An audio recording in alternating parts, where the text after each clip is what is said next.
7h, 9h, Dimitri Pavlenko. 8h40.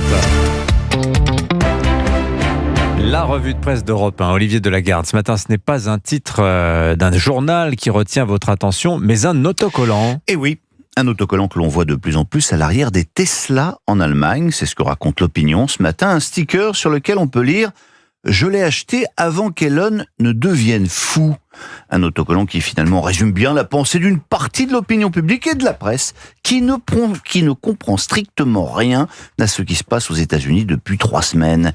Et si cela n'a pas de sens, c'est donc qu'ils doivent être fous. C'est d'ailleurs le sens de l'éditorial de La Croix ce matin, symptomatique de cette incompréhension éberluée d'une partie du monde.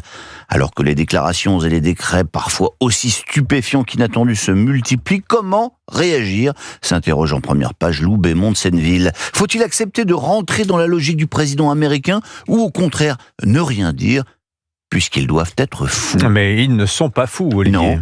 Non. Et pour vous en convaincre, lisez plutôt l'article de Pierre-Yves Dugas dans Le Figaro. Ce fin connaisseur de la vie politique américaine décrypte la méthode Trump qui se résume en une formule un peu abrupte : inonder la zone de merde. La Maison-Blanche de Trump 2 ne cherche pas à se concentrer sur un message, mais au contraire à saturer les journalistes et les réseaux sociaux. En fait, Donald Trump rend fou ses opposants en les bombardant H24 de décrets, de commentaires provocateurs, de sanctions unilatérales.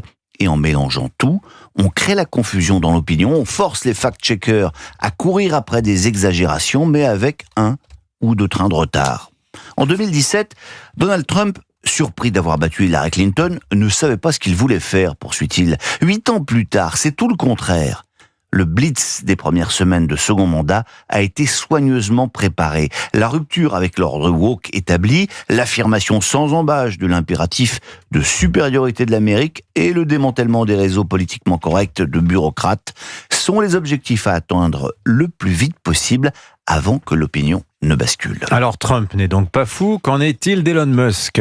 Eh bien, lui non plus. En tout cas, pas plus fou que Sam Altman, le patron d'OpenAI, l'entreprise que Musk veut acheter pour 97 milliards de dollars. Duel fratricide sur l'IA, c'est le gros titre des Échos, et dans ces colonnes, lisez l'article de Solveig Godluc sur la rivalité entre ces deux hommes qui sont faits du même bois, qui étaient amis, qui sont aujourd'hui à couteau tiré. Sam Altman coche toutes les cases du geek riche et excentrique de la Silicon Valley, écrit-elle.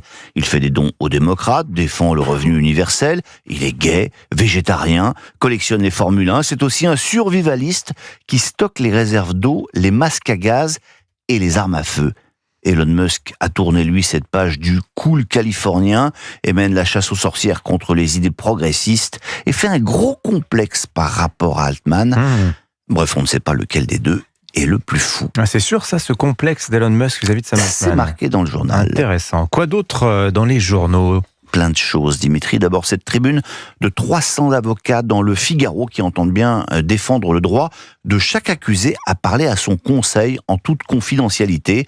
Ce qui choque ces 300 ténors du barreau, ce sont ces pratiques des juges qui, depuis l'affaire Bismuth-Sarkozy, les placent régulièrement sur écoute, violant ainsi allègrement le principe du secret professionnel.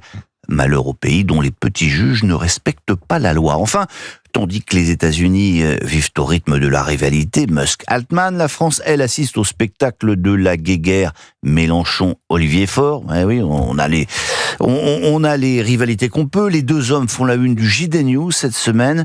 Et avantage aux socialistes, à en croire Jules Torres, la radicalité place effectivement les insoumis aujourd'hui dans l'impasse. Mais on va terminer par une dernière rivalité, celle des grands-parents et de leurs enfants au sujet de l'éducation des petits-enfants. C'est dans Le Figaro que vous lirez ça. Jeanne Sénéchal nous raconte cette anecdote de cette belle-fille qui laisse son fils de 3 mois, le temps d'une soirée au resto avec son mari. Avant de partir, voici les consignes à la belle-mère.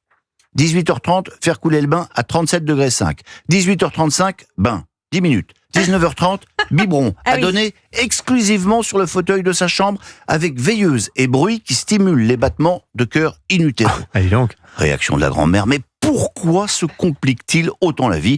Et on aurait pu le dire plus vertement, parce qu'entre éducation bienveillante à la mode aujourd'hui et tradition familiale qui l'est moins, il y a un vrai conflit de génération autour de l'éducation des enfants, explique le journal. Cela peut aller jusqu'au refus de confier les bambins aux grands-parents. Christine, jeune retraitée de l'Ouest parisien, a du coup décidé d'appliquer la règle des 3C, raconte encore le journal. Alors, règle des 3C, de quoi s'agit-il ? Pas de conseils, pas de critiques, que des compliments. Et puis, soit dit en passant, quand les parents sont partis, vous faites absolument ce que vous voulez. Merci. Voilà, vous savez ce qui se passe chez les de la Garde quand on lui confie son petit-fils ou sa petite-fille. Je n'ai pas encore de petits-enfants. En tout cas, on sait ça viendra peut-être un jour. On vous le souhaite. Merci beaucoup, Olivier Delagarde. Votre revue de presse sur Europe 1, 9h moins le quart. Vous connaissez le rendez-vous, c'est de 11h à 13h sur Europe 1.